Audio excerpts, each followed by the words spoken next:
Now, if we have this belief and we think to ourselves, oh, well, this market's going up, what does that mean? Well, if we look at even more data, and here, if I ask you where is the market going, again, you may have made a snap decision.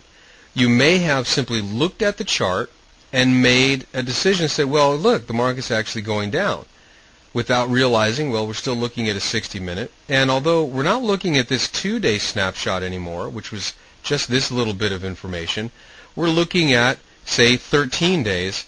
But still, isn't that a very small chunk of time?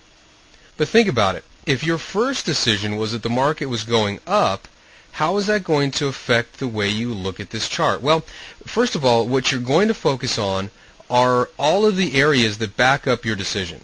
So you're going to find, for example, you might decide, well, look, the market, there's a little sideways action there, but, if you really look at this, the market could be trading along this trading lane here. Where does that mean? Well, you're seeing the market going up in spite of other information. Let's take it one step further.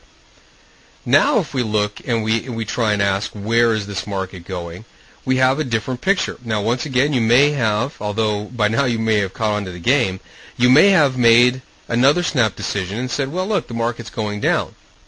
Now you can see we're looking at a daily bar, and we have much more information. If you take a look at this, the first glimpse we saw was just this small piece of data in here. The second wasn't much more. In fact, it was just this little bit of the chart here, and obviously with the daily bar we can see much more. So you can see that if you had looked at the first chart and decided that the market was going up, it would be much easier for you to just pick out a trading lane or a set of sloped support and resistance lines that fits your definition, rather than actually sitting back and looking at what the market is actually doing.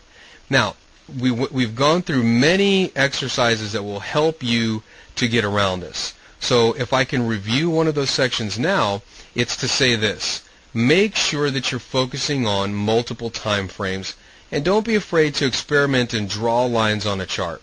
Remember, if you draw lines on a chart and you ask yourself the critical question, instead of where is the market going, where can the market go?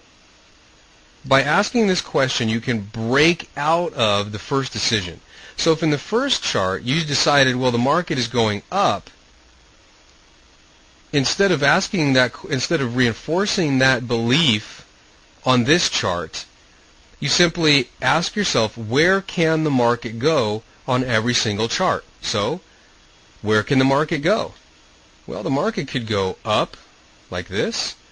The market could also be developing this kind of trading lane here. If we look at the previous chart, where can the market go? We can see that there's this trading lane here, there's this region here, and this one here.